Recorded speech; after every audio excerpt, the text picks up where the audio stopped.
ಏನ್ ಪ್ಲಾನ್ ಮಾಡ್ತಿದ್ಯಾ? ನಿನ್ನೊಬ್ಬನ ಕೈಲೇ ಇಲ್ಲಿಂದ ಹೊರಗಡೆ ಹೋಗಕ್ಕಾಗದ?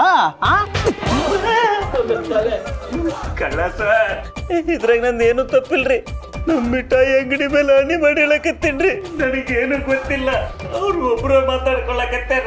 ಯಾಕೆ ಹಿಂಗ್ ಮಾಡಕತ್ತಾರ ಅಂತ ಗೊತ್ತಿಲ್ರಿ. ಓ, ನಿನ್ನ ಹತ್ರ ಮಾತಾಡ್ತಾರೆ, ನೀನ್ ಸುಮ್ಮನೆ ಇರಪ್ಪ ನೀನು. ಭಗವಂತ, ಏನಾದ್ರೂ ಮ್ಯಾಜಿಕ್ ಮಾಡು ಭಗವಂತ. ನನಗ್ ಚಮತ್ಕಾರ ಮಾಡಕ್ ಬರಲ್ವಲ್ಲ ಶಿವ.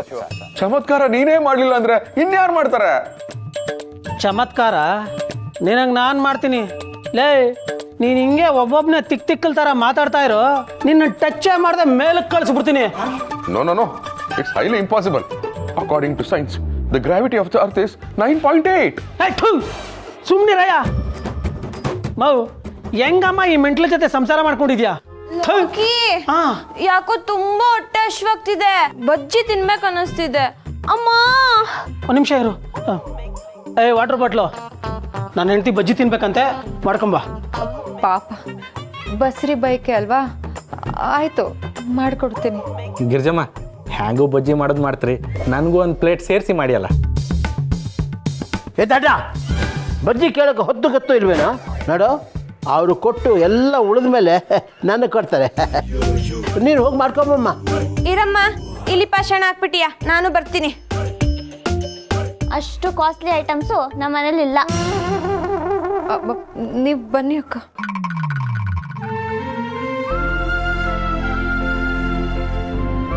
ಮಲ್ಗೆ, ನಿಂಗೆ ಇವೆಲ್ಲ ಬೇಕಾ? ನಾವೆಲ್ಲ ಸಿಕ್ಕಾಕೊಂಡಿದ್ದೀವಿ ಅನ್ನೋ ಭಯದಲ್ಲಿ ಇದನ್ನ ಹೇಳ್ತಿಲ್ಲ. ಗರ್ಭಿಣಿ ಆದವಳು ಕಷ್ಟ ಏನು, ಸಂಕಟ ಏನು, ಅವಳು ಎಷ್ಟು ಅನುಭವಿಸ್ತಾಳೆ ಅಂತ ನನಗೆ ಗೊತ್ತು. ಅದಕ್ಕೆ ಕೇಳ್ತಿದ್ದೀನಿ. ಏಯ್, ನಿನ್ನ ನಾಟಕ ಎಲ್ಲ ನನ್ನ ಹತ್ರ ಬೇಡ. ಬೇಗ ಬಜ್ಜಿ ಮಾಡು. ಸರಿ.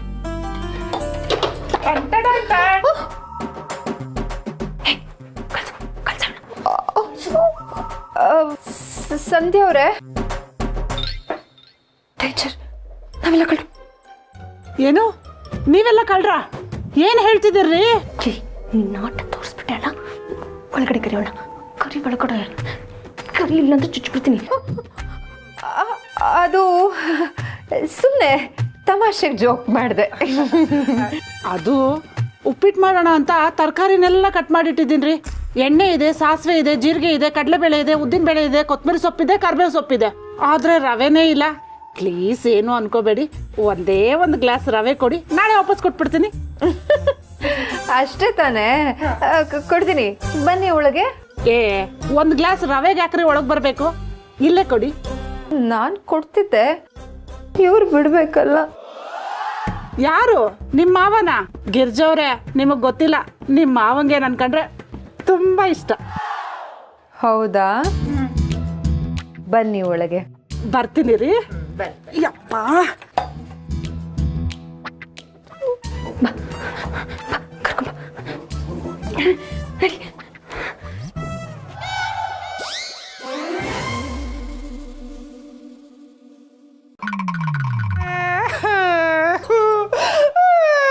ಆಂಟಿ ಅಳ್ಬೇಡಿ, ನಾವೆಲ್ಲ ಇದೀವಲ್ವಾ. ಏನಕ್ಕೆ ನನ್ನ ಜೊತೆ ಸೇರ್ಕೊಂಡು ನೀವು ಅಳೋದಕ್ಕ? ಸುಮ್ಮನೆರಮ್ಮ. ಈ ಗಿರ್ಜಂಗೆ ಎಲ್ಲ ಗೊತ್ತಿದ್ರು ಬೇಕು ಬೇಕು ಅಂತಾನೆ ನಮ್ಮನ್ನ ಒಳಗಡೆ ಕರೆದಿದ್ದಾರೆ. ನನ್ನ ಗಂಡ ಅಲ್ಲಿ ಉಪ್ಪಿಟ್ಟು ತಿನ್ನೋಕ್ಕೆ ಕಾಯ್ತಾ ಕೂತ್ಕೊಂಡಿದ್ದಾನೆ. ನಾನು ಅವ್ನಿಗೇನು ಅಂತ ಉತ್ತರ ಕೊಡ್ಲಿ? ಸಂಧ್ಯವ್ರೆ, ಸಮಾಧಾನ ಮಾಡ್ಕೊಳ್ಳಿ. ಇವಾಗಿರೋ ಪೊಸಿಷನ್ನಲ್ಲಿ ನೀವು ಇರ್ತೀರಾ ಇಲ್ವಾ ಅನ್ನೋದನ್ನ ಮೊದಲು ಕನ್ಫರ್ಮ್ ಮಾಡ್ಕೊಳ್ಳಿ. ಆಮೇಲೆ ಉತ್ತರ ಉಪ್ಪಿಟ್ಟು ಎಲ್ಲ ಕೊಡಿವ್ರಂತೆ. ಮುಚ್ಚು ಬಾಯಿ. ಉಸಿರು ತೆಗೆದ್ರೆ ಉಸಿರು ನಿಲ್ಲಿಸ್ಬಿಡ್ತೀನಿ. ಲೋಕಿ, ಬಜ್ಜಿ ಸಕ್ಕದಾಗಿ ಮಾಡಿದ್ದಾರೆ, ತಗೋ ನೀನು ತಿನ್ನು.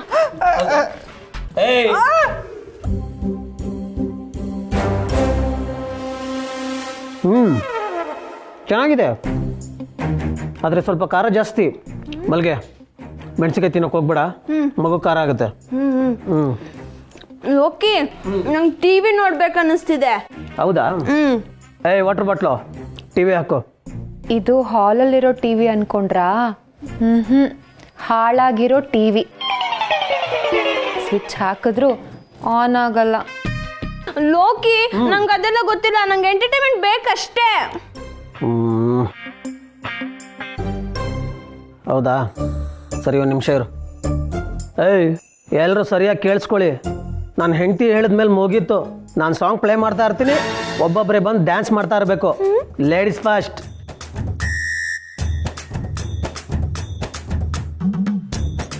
ಅದೇ ಅಂತ ಎಲ್ಲದ್ರಲ್ಲೂ ಅವರೇ ಫಸ್ಟ್. ಅದು ಅಲ್ಲದೆ ಬಸ್ಸಲ್ಲಿ ಫ್ರೀ ಟಿಕೆಟ್ ಬೇರೆ ಕೊಟ್ಟಿರೋ ಅವರಿಗೆ. ಸಾಲದಕ್ಕ ತಿಂಗಳಿಗೆ 2,000 ರೂಪಾಯಿ ಬೇರೆ ಕೊಡಾಕತ್ತಾರ. ಏನು ಗಂಡಸರು ಕಿಮ್ಮತ್ತಿಲ್ಲ? ಆಯಿತು ಕಣಪ್ಪ, ನಿಮ್ಮಿಂದನೇ ಶುರುವಾಗಿ. ಏಯ್, ಜೇನ್ ಗೂಡ್ ನೋಡಿ ಕಣ್ಣು ಹೊಡೆದಿದ್ರು ಪರವಾಗಿಲ್ಲ, ಕಲ್ಲು ಹೊಡೆದ್ಬಿಟ್ರಲ್ಲೋ. ಏಯ್, ಜಾಸ್ತಿ ಮಾತಬೇಡ. ನಾನು ಸಾಂಗ್ ಪ್ಲೇ ಮಾಡ್ತೀನಿ, ಡ್ಯಾನ್ಸ್ ಮಾಡ್ತಾ ಇರಬೇಕು. ಪೊಸಿಷನ್ ತಗೊಳ್ಳಿ, ಬನ್ನಿ ಎಲ್ಲ.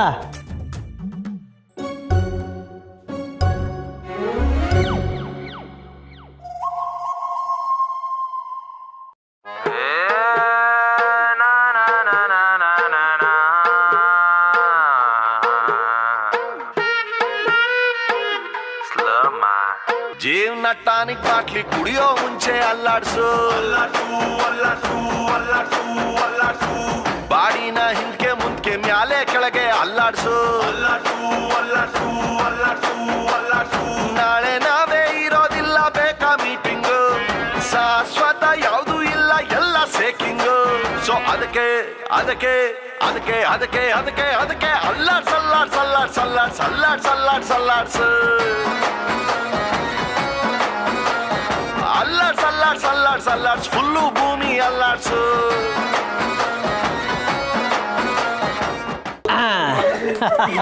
ಸೂಪರ್ ಸೂಪರ್, ಚೆನ್ನಾಗಿ ಆಡಿದ್ರಿ. ಲೋಕಿ, ನಂಗೆ ಇವ್ರ ಕೈಲೂ ಡ್ಯಾನ್ಸ್ ಮಾಡಿಸು. ಆಯಿತು. ಏಯ್, ನೀವುಗಳು ಬಂದು ಪೊಸಿಷನ್ ತಗೊಳ್ಳಿ. ರೆಡಿನಾ? ಏಯ್, ರೆಡಿನಾ?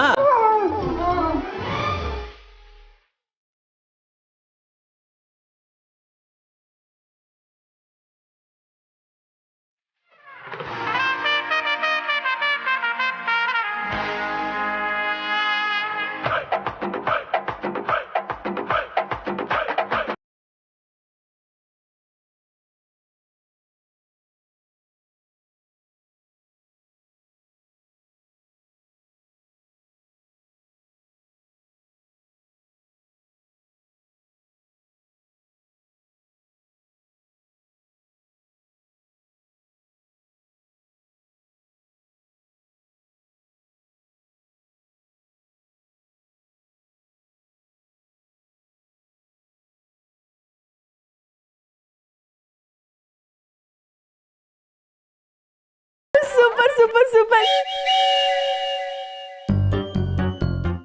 ಲೋಕಿ, ನಾನು ಇವತ್ತು ಎಷ್ಟು ಖುಷಿಯಾಗಿದ್ದೀನಿ ಗೊತ್ತಾ? ನನ್ನ ಲೈಫಲ್ಲೇ ಇಷ್ಟು ಖುಷಿಯಾಗಿರ್ಲಿಲ್ಲ ನಾನು. Excuse me. ಏಯ್, ಅಲ್ಲ, ನೀವು ಪರ್ಮಿಷನ್ ಕೊಟ್ಟರೆ ಒಂದು ಪರ್ಸನಲ್ ಕ್ವಶನ್ ಕೇಳ್ಬಿಡ್ತೀನಿ. ಹಾಂ, ಮಲ್ಲಿಗೆ ಅವರೇ, ನೀವು ನೋಡಕ್ಕೆ ನಿಜವಾಗ್ಲೂ ಮಲ್ಲಿಗೆ ಥರ ಇದ್ದೀರಾ. ಆದರೆ ಯಾವ ಗಳಿಗೆಲಿ ಈ ಗಡಿಗೆ ನಿಮಗೆ ಲಾಕಾದ್ರು? ಅಂದರೆ ಈ ಹ್ಯಾಂಡ್ಸಮ್ ಬಾಸು ಯಾವಾಗ ಲಾಕಾದ್ರು? ಇವನು ನಮ್ಮ ಮನೆ ಕಳ್ತನ ಮಾಡಕ್ ಬಂದಿದ್ದ. ನನ್ನ ನೋಡ್ಬಿಟ್ಟು ಕದ್ದಿರೋ ಐಟಮ್ಸ್ ಎಲ್ಲ ಇಟ್ಬಿಟ್ಟು ನನ್ನ ಹೃದಯನೇ ಕದ್ಬಿಟ್ಟ. ಅದಕ್ಕೆ ಅವತ್ತಿಂದ ನಾನು ಇವನ್ ಕಳ್ಳ ಆದ್ರೂ ಇವನ್ನ ಜೆನ್ಯೂನಾಗಿ ಪ್ರೀತಿಸ್ತಿದ್ದೀನಿ. ನಿನ್ನನ್ನು ತುಂಬ ಚೆನ್ನಾಗಿ ನೋಡ್ಕೋತಾ ಇದ್ದಾನಲ್ವಾ, ಅಷ್ಟು ಸಾಕ್ತಾನೆ. ಏನ್ ನೋಡ್ಕೊಳ್ತಾನೆ ಇವನ ಅಜ್ಜಿ ಪಿಂಡ. ತುಂಬು ಗರ್ಭಿಣಿ ನಾನು. ಹೆಸರಿಗಾದ್ರೂ ಸೀಮಂತ ಮಾಡಿದನಾ? ಆಗಿನ ಕಾಲದಲ್ಲೇ 3 ಅಂತಸ್ತಿನ ಮನೆ, 25 ಎಕರೆ ತೋಟ ಇದ್ದದ್ ಫ್ಯಾಮಿಲಿ ನಮ್ದು. ಇವನ್ ಲವ್ ಅಲ್ಲಿ ಬಿದ್ದು ನಾನು ಊರೂರು ಅಲ್ಕೊಂಡು ಬದುಕ್ತಾ ಇದ್ದೀನಿ.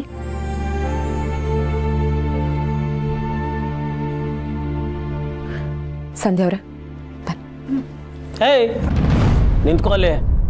ಸುಮ್ಮನೆ ಕೂತ್ಕೊಳ್ಳಯ್ಯ ನೀನು. ಪಾಪ ಗರ್ಭಿಣಿ ಹೆಂಗಸಿಗೆ ಏನ್ ಬೇಕು ಏನ್ ಬೇಡ ಅಂತೆಲ್ಲ ಕೇಳ್ಕೊಂಡು ಈಡೇರಿಸೋದು ನಿನ್ ಜವಾಬ್ದಾರಿ. ಪಾಪ ಇಂಥ ಸ್ಥಿತಿನಲ್ಲಿ ಅವಳು ನಿನ್ ಜೊತೆ ನಿಂತಿದ್ದಾಳೆ. ಒಂದ್ ಸೀಮಂತ ಮಾಡ್ಬೇಕು ಅಂತ ಅರ್ಥ ಆಗ್ಲಿಲ್ವಾ ನಿನ್ಗೆ? ಬರೀ ಗನ್ ಹಿಡ್ಕೊಂಡ್ರೆ ಗಂಡ್ಸಾಗಲ್ಲ. ಹೆಣ್ಣಿನ ಮನ್ಸನ್ನ ಅರ್ಥ ಮಾಡ್ಕೊಳ್ಳೋನು ನಿಜವಾದ ಗಂಡ್ಸು.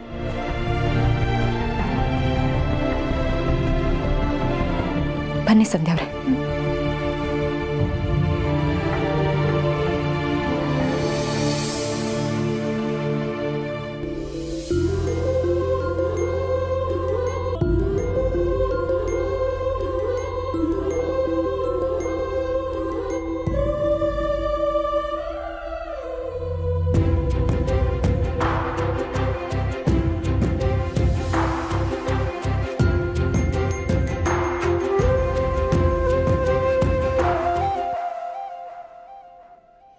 ಚೆನ್ನಾಗಿರು.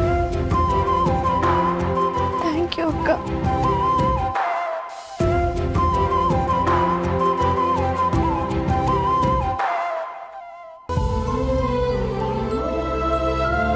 ಪಾಪ ಒಳ್ಳೆ ಮನ್ಸಿರೋ ಹುಡುಗಿ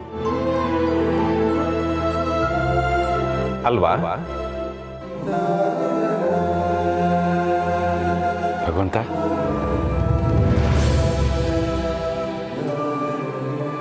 ಒಬ್ಬ ಒಳ್ಳೆ ಮನುಷ್ಯನ ಒಳಗೆ ಕೆಟ್ಟ ಮನುಷ್ಯ ಹೇಗಿರ್ತಾನೋ ಹಾಗೆ ಕೆಟ್ಟ ಮನುಷ್ಯನ ಒಳಗೂ ಒಳ್ಳೆ ಮನುಷ್ಯನೂ ಇರ್ತಾನೆ. ಈಗ ಆ ಒಬ್ಬ ಒಳ್ಳೆ ಮನುಷ್ಯನನ್ನ ಹೊರಗೆ ಬರ್ಸೋದಿಕ್ಕೆ ಇನ್ನೊಬ್ಬ ಒಳ್ಳೆ ಮನುಷ್ಯನ ಅಗತ್ಯ ಇದೆ. ಅರ್ಥ ಆಗ್ಲಿಲ್ಲ ಭಗವಂತ. ಈಗ ಈ ಮನೆಯಲ್ಲಿ ಇವರಿಬ್ರು ಮನಸ್ಸಲ್ಲಿರೋ ಒಳ್ಳೆ ವ್ಯಕ್ತಿನ ಆಚೆ ಬರ್ಸೋದಿಕ್ಕೆ ಬೇಕಾಗಿರೋ ಆ ಒಬ್ಬ ಒಳ್ಳೆ ವ್ಯಕ್ತಿ ಯಾರು ಅಂತ ನೋಡ್ಬೇಕು ಒಂದೇ. ಇನ್ಯಾರು? ನಮ್ ಗಿರಿನೇ. ಈಗಷ್ಟೇ ಅವಳೆ ಅವಳ ಕೈಯಾರೆ ಸೀಮಂತನೂ ಮಾಡಿದಾಳೆ ಲೋ ಬಡ್ಜೆಟ್ ಅಲ್ಲಿ ಅಲ್ವಾ ಗಿರಿ? ನಗ್ತಾ ಇದೆಯಾ ಅಂದ್ರೆ ನನ್ನ ಉತ್ತರ ಸರಿ ಇಲ್ಲ ಅಂತ ಅರ್ಥ.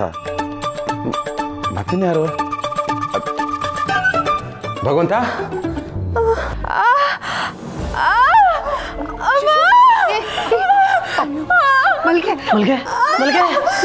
ಮಲ್ಗೆ ಏನಾಯ್ತು? ವಾಟರ್ ಬಾಟ್ಲು ಬಜ್ಜಿಗೆ ಏನ್ ಹಾಕಿದ್ದೆ? ಕಡಲೆ ಹಿಟ್ಟು, ರುಚಿಗೆ ತಕ್ಕಷ್ಟು ಉಪ್ಪು, ಸ್ವಲ್ಪ ಸೋಡಾ. ಮತ್ತೆ ಯಾಕೆ ಹೊಟ್ಟೆ ನೋವು ಬಂತು? ಕೆಳಗಡೆ. ಇದು ಬಜ್ಜಿ ತಿನ್ನಕ್ ಬಂದಿರೋ ಹೊಟ್ಟೆ ನೋವಲ್ಲ, ಹೆರಿಗೆ ನೋವು ಬಂದಿದೆ. ಈಗಲೇ ಮಲ್ಗೆನ ಆಸ್ಪತ್ರೆಗೆ ಕರ್ಕೊಂಡು ಹೋಗ್ಬೇಕು. ಏನ ಹೆರಿಗೆ ನೋವಾ? ಹಾಸ್ಪಿಟಲ್ ಕರ್ಕೊಂಡು ಹೋಗ್ಬೇಕಾ? ಹೇಯ್, ನಾಳೆವರೆಗೂ ಯಾರನ್ನೂ ಹೊರಗಡೆ ಬಿಡಲ್ಲ. ಏನೇ ಆದ್ರೂ ಇಲ್ಲೇ ಹೆರಿಗೆ ಆಗ್ಬೇಕು ಅಷ್ಟೇ.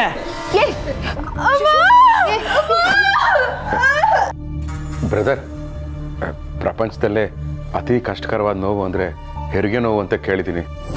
ಸ್ವಲ್ಪ ಹೆಚ್ಚು ಕಮ್ಮಿ ಆದರೂ ಜೀವನೇ ಹೊರಟೋಗುತ್ತೆ. ನಿನ್ನ ಕೈ ಮುಗಿತೀನಪ್ಪ, ದಯವಿಟ್ಟು ಆಸ್ಪತ್ರೆ ಕರ್ಕೊಂಡು ಹೋಗೋಣ. ಇಲ್ಲಾಂದ್ರೆ ನಾನೇ ಹೋಗಿ ಡಾಕ್ಟರ್ ಕರ್ಕೊಂಡ್ಬಿಡ್ತೀನಿ. ಓ, ಡಾಕ್ಟರ್ ಕರ್ಕೊಂಡ್ ಬರ್ತೀನಿ ಅಂತ ಹೋಗಿ ಹಂಗೆ ಪೊಲೀಸ್ ಅವ್ರು ಕರ್ಕೊಂಡು ಬಂದ್ಬಿಡಕ? ಅಯ್ಯೋ, ನನಗೆ ಅವೆಲ್ಲ ಫ್ಲಾಶೇ ಆಗಲಿಲ್ಲಪ್ಪ. ನಿಜ ಹೇಳ್ತಾ ಇದ್ದೀನಿ, ನಾನು 100% ಡಾಕ್ಟರ್ನೇ ಕರ್ಕೊಂಡ್ಬರ್ತೀನಿ. ಹೋಗಿ ಬೇಕಾದ್ರೆ ಮಾತು ಕೊಡ್ತೀನಿ. ತಡ ಮಾಡ್ಬೇಡಪ್ಪ. ಆಯ್ತು, ನಿನ್ ಮಾತು ನಂಬ್ತೀನಿ. ಆದ್ರೆ ಒಂದು ನೆನಪಲ್ಲಿ ಇಟ್ಕೋ, ಇವರೆಲ್ಲರ ಪ್ರಾಣ ನನ್ನ ಕೈಲಿರುತ್ತೆ. ನೀನೇನಾದ್ರೂ ನಕ್ರ ಮಾಡ್ದೆ ಎಲ್ಲರೂ ಹೋಗಿ ಹಾಕ್ಸ್ಕೊಂಡ್ಬಿಡ್ತಾರೆ. ಆಯ್ತಾಯ್ತು, ನಡಿ ಮಲ್ಗೆ, ಬರ್ತೀನಿ, ನಡಿ.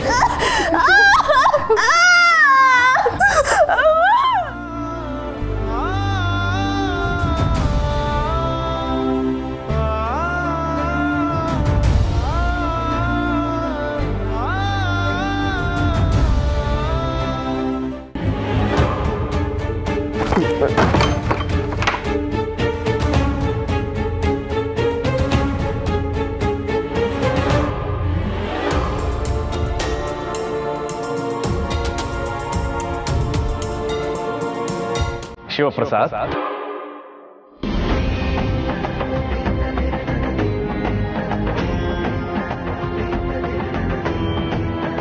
ಭಗವಂತ, ಏನ್ ಭಗವಂತ ಇವತ್ತು ಒಳಗೂ ಇದೆಯಾ ಹೊರಗೂ ಇದೆಯಾ? ಆಕ್ಚುಲಿ ಏನ್ ಮಾಡ್ಬೇಕು ಅಂತ ಇದೆಯಾ? ನಾನೇನ್ ಮಾಡ್ಬೇಕು ಅಂತಿದ್ದೀನಿ ಅಂತ ನಿನಗೆ ಆಮೇಲೆ ಗೊತ್ತಾಗುತ್ತೆ ಶಿವಪ್ರಸಾದ್. ನೀನೇನ್ ಮಾಡ್ತಿದ್ಯಾ ಶಿವಪ್ರಸಾದ್? ಆಸ್ಪತ್ರೆ ಇರೋದು ಈ ಕಡೆ ಎಲ್ಲಿಗೆ ಹೋಗ್ತಿದ್ಯಾ? ಅಯ್ಯೋ ಭಗವಂತ, ಆಸ್ಪತ್ರೆಗೆ ಹೋಗಿ ಡಾಕ್ಟ್ರನ್ನ ಕರ್ಕೊಂಬರ್ತೀನಿ ಅಂತ ಹೇಳಿದ್ದಕ್ಕೇನೆ ಆ ಕಳ್ಳ ನನ್ನ ಹೊರಗೆ ಬಿಟ್ಟಿದ್ದು. ಅವನನ್ನು ನಂಬಿಸೋ ಅಷ್ಟೊತ್ತಿಗೆ ನಂಗೆ ಸಾಕಾಗೋಗಿತ್ತು. ಪುಣ್ಯ ಕೋಟಿಲಿ ಹಸು ಹುಲಿಗೆ ಹೇಳ್ಬಿಟ್ಟು ಹೋಗುತ್ತಲ್ಲ, ಹಂಗೆ ಹೇಳಿ ಬಂದಿದ್ದೀನಿ. ನಂಬಿದಾನೆ ದಡ್ಡ. ನಂಬೋರೆಲ್ಲ ದಡ್ರೆ ಶಿವಪ್ರಸಾದ್. ಏನು ಭಗವಂತ ಹೀಗೆ ಹೇಳ್ತಾ ಇದೆಯಾ? ಈ ಸಿಚುವೇಶನ್ಗೆ ನಾನು ತಗೊಂಡಿರೋ ಡಿಸಿಷನ್ನೇ ಕರೆಕ್ಟಾಗಿದೆ. ಸೀದಾ ಪೊಲೀಸ್ ಸ್ಟೇಷನ್ಗೆ ಹೋಗ್ತೀನಿ, ಪೊಲೀಸ್ ಅವ್ರಿಗೆ ಹೇಳ್ತೀನಿ, ಫೋರ್ಸ್ನ ಕರ್ಕೊಂಬರ್ತೀನಿ, ಅವರಿಬ್ಬರನ್ನು ಅರೆಸ್ಟ್ ಮಾಡಿಸಿ ಜೈಲಿಗೆ ಕಳಿಸ್ತೀನಿ, ನನ್ನ ಫ್ಯಾಮಿಲಿನ ಉಳಿಸ್ಕೊಳ್ತೀನಿ. ಮತ್ತೆ ಮಾತು ಕೊಟ್ಟಿದ್ಯಲ್ಲ? ಮಾತು ಕೊಟ್ಟಿದ್ದೀನಾ? ಯಾವ ಮಾತು ಭಗವಂತ? ಮಾತು ಉಳಿಸ್ಕೊಳ್ಳೋದಕ್ಕೆ ಇದು ಹಳೆ ಕಾಲ ಅಲ್ಲ. ಆಗೊಂದು ವೇಳೆ ಮಾತು ಉಳಿಸ್ಕೊಳ್ಳೋದಕ್ಕೆ ನಾನು ಡಾಕ್ಟ್ರನ್ನೇ ಕರ್ಕೊಂಬಂದೆ ಅಂತ ಇಟ್ಕೋ. ಓ, ಶಿವಪ್ರಸಾದ್ ಮಾತು ಉಳಿಸ್ಕೊಂಡ್ಬಿಟ್ಟ ಅಂತ ಪುಣ್ಯ ಕೋಟಿ ಹುಲಿ ಥರ ನಮ್ಮನೆ ಮಾಡಿ ಮೇಲಿಂದ ಬೀಳ್ತಾನ? ಚಾನ್ಸೇ ಇಲ್ಲ. ಎಲ್ಲರಿಗೂ ಅವ್ರವ್ರ ಸೇಫ್ಟಿನೇ ಮುಖ್ಯ. ನಾನು ಮೊದಲಾಗಿ ಪೊಲೀಸ್ನವ್ರನ್ನ ಕರ್ಕೊಂಬರ್ತೀನಿ. ವಚನ ಭ್ರಷ್ಟನಾಗ್ತೀಯ ಶಿವಪ್ರಸಾದ್. ಅಯ್ಯೋ ಭಗವಂತ, ನಾನು ಅಷ್ಟೊಂದು ಒಳ್ಳೆಯವನಲ್ಲ. ಒಳಗಡೆ ನನ್ನ ಫ್ಯಾಮಿಲಿ ಇದ್ದಾರೆ, ಅವನ ಕೈಯಲ್ಲಿ ಗನ್ ಇದೆ. ಏನಾದರೂ ಹೆಚ್ಚು ಕಮ್ಮಿ ಆದರೆ ನನ್ನ ಮಾತು ಅವ್ರನ್ನ ಉಳಿಸೋದಿಲ್ಲ. ಕೊಟ್ಟು ಮಾತು ಉಳಿಸ್ಕೊಳ್ಳೋದು ಧರ್ಮ. ಧರ್ಮನ ನೀನು ಕಾಪಾಡಿದ್ರೆ ಧರ್ಮ ನಿನ್ನನ್ನು ಕಾಪಾಡುತ್ತೆ. ಒಂದು ಹೆಣ್ಣು ಪ್ರಸವ ನೋವಲ್ಲಿ ನರಳುತ್ತಿರಬೇಕಾದ್ರೆ ನೀನ್ ಸ್ವಾರ್ಥಿಯಾಗಿ ಯೋಚನೆ ಮಾಡ್ತಿದೀಯ ಶಿವಪ್ರಸಾದ್. ವಾ, ಏನು ಭಗವಂತ, ನೋಡ್ತಾ ಇದ್ರೆ ನೀನು ಆ ಕಳ್ಳನಿಗೆ ಸಪೋರ್ಟ್ ಮಾಡ್ತಿರೋ ಹಾಗಿದೆ. ಆ್ಯಕ್ಚುಲಿ ಏನಾಗಬೇಕು ಅವ್ನು ನಿನಗೆ? ಅವನೊಳಗೂ ನಾನೇ ಇದ್ದೀನಲ್ಲ. ಸರಿ, ಮತ್ತೆ ಯಾಕೆ ನಮ್ಗೆ ಅಷ್ಟೊಂದು ಹಿಂಸೆ ಕೊಡ್ತಾ ಇರೋದು? ಕೆಟ್ಟ ವ್ಯಕ್ತಿ ಒಳಗಿರೋ ಒಳ್ಳೆ ವ್ಯಕ್ತಿನ ಆಚೆ ತೆಗೆಯೋದಿಕ್ಕೆ ಒಬ್ಬ ಸಮರ್ಥ ವ್ಯಕ್ತಿಯ ಅಗತ್ಯ ಇತ್ತು. ಅದು ನೀನೇ. ಓ, ಸಮರ್ಥನೋ ಅಸಮರ್ಥನೋ? ಯಾಕೆ ಭಗವಂತ ನಾನು ಹಿಂಗೆ ಕನ್ಫ್ಯೂಸ್ ಮಾಡ್ತಾ ಇದೆಯಾ? ಈಗ ನಾನು ಹಾಸ್ಪಿಟ್ಲಿಗೆ ಹೋಗ್ಲಾ ಇಲ್ಲ ಪೊಲೀಸ್ ಸ್ಟೇಷನ್ಗೆ ಹೋಗ್ಲಾ? ನಿನ್ನ ಅಂತರಾತ್ಮನ ಕೇಳು. ಮಾತೆತ್ತಿದ್ರೆ ಅಂತರಾತ್ಮ ಅಂತ ಹೇಳ್ತೀಯಪ್ಪ. ನನ್ನ ಅಂತರಾತ್ಮ ಹೇಳ್ತಾ ಇದೆ ಮಾತು ಉಳಿಸ್ಕೊಳ್ಳೋದಕ್ಕಿಂತ ಫ್ಯಾಮಿಲಿ ನೋಡ್ಸ್ಕೊಳ್ಳೋದು ಇಂಪಾರ್ಟೆಂಟು ಅಂತ. ಅದಕ್ಕೆ ನಾನು ಪೊಲೀಸ್ ಸ್ಟೇಷನ್ಗೆ ಹೋಗ್ತೀನಿ.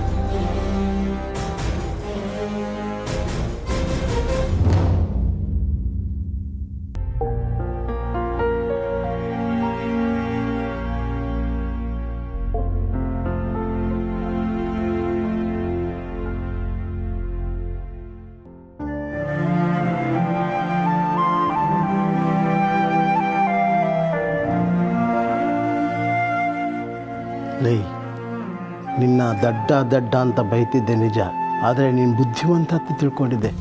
ಅದೇನೋ ಹೇಳ್ತಾರೆ ನೋಡು, ರಾಯರ ಕುದುರೆ ಬರ್ತಾ ಕತ್ತೆ ಆಯಿತು ಅಂತ. ಇಲ್ಲ, ನೀನು ಮೊದಲಿಂದನೂ ಕತ್ತೆನೇ ಅಲ್ವೋ. ಹೊರಗಡೆ ಹೋದನು ಪೊಲೀಸ್ನವ್ರು ಕರ್ಕೊಂಬರೋದು ಬಿಟ್ಬಿಟ್ಟು ಡಾಕ್ಟ್ರ್ ಕರ್ಕೊಂಬಂದಿದೆಯಲ್ಲೋ.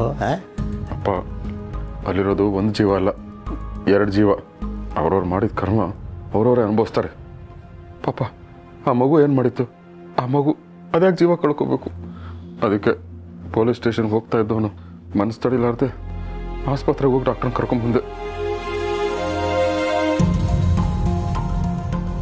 ಪೇನ್ ಜಾಸ್ತಿ ಆಗಿರೋದ್ರಿಂದ ಪ್ರಜ್ಞೆ ತಪ್ಪಿದೆ. ಇಮಿಡಿಯೇಟ್ ಆಗಿ ಇವ್ರನ್ನ ಹಾಸ್ಪಿಟಲ್ಗೆ ಶಿಫ್ಟ್ ಮಾಡಬೇಕು. ಆಗಲ್ಲ. ನೀವೆಲ್ಲರೂ ಸೇರ್ಕೊಂಡು ಏನೋ ಪ್ಲಾನ್ ಮಾಡ್ತಿದ್ದೀರಾ. ಯಾವುದೇ ಕಾರಣಕ್ಕೂ ಇಲ್ಲಿಂದ ಹೊರಗಡೆ ಹೋಗಕ್ಕೆ ನಾನು ಬಿಡಲ್ಲ. ಯಾರ್ರೀ ನೀವು? ನಾನು ಹೇಳೋದನ್ನ ಕೇಳಿ. ಇನ್ನು ಹಾಫ್ ಅನ್ ಅವರಲ್ಲಿ ಇವ್ರನ್ನ ಶಿಫ್ಟ್ ಮಾಡಿಲ್ಲ ಅಂದರೆ ತಾಯಿ ಮಗು ಇಬ್ರು ಜೀವಕ್ಕೂ ಅಪಾಯ.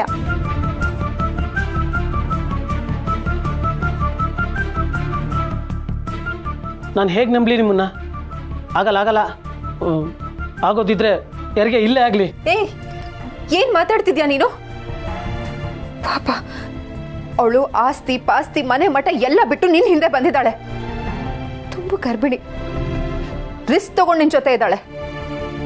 ಬ್ರದರ್, ಈಗಿನ ಕಾಲದಲ್ಲಿ ಗುಡ್ ಮಾರ್ನಿಂಗ್ ಮೆಸೇಜ್ಗೆ ರಿಪ್ಲೈ ಮಾಡಲಿಲ್ಲ ಅಂತ ಬ್ರೇಕಪ್ ಮಾಡ್ಕೋತಾರೆ.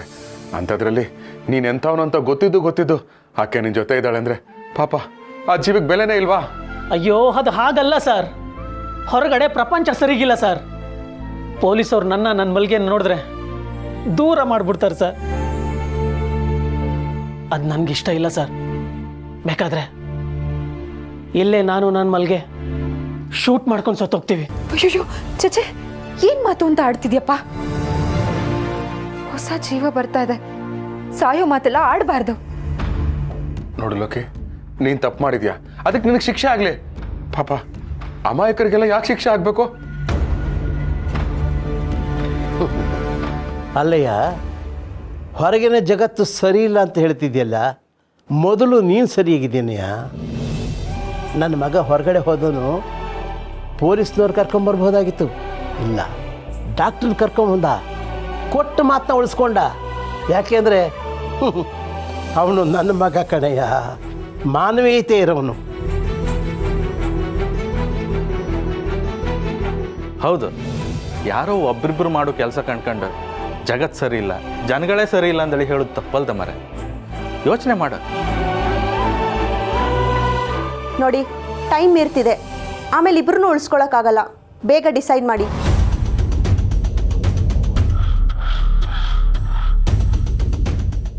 ಹೊರಗಡೆ ಹೋದರೆ ಪೊಲೀಸರು ನನ್ನ ಖಂಡಿತ ಅರೆಸ್ಟ್ ಮಾಡ್ತಾರೆ.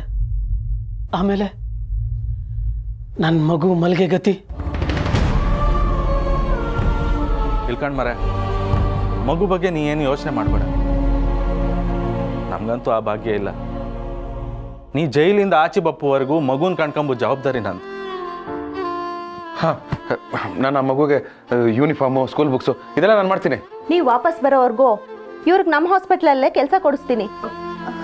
ಆಯ್ತಲ್ಲ, ನಿನ್ನ ಹೆಂಡತಿ ಮಗುಗೆ ಏನೇನೆಲ್ಲ ವ್ಯವಸ್ಥೆ ಆಗಬೇಕೋ ಅದೆಲ್ಲ ಆಯಿತು ತಾನೆ. ಯೋಚನೆ ಮಾಡೋ ಅಷ್ಟು ಟೈಮ್ ಇಲ್ಲಪ್ಪ.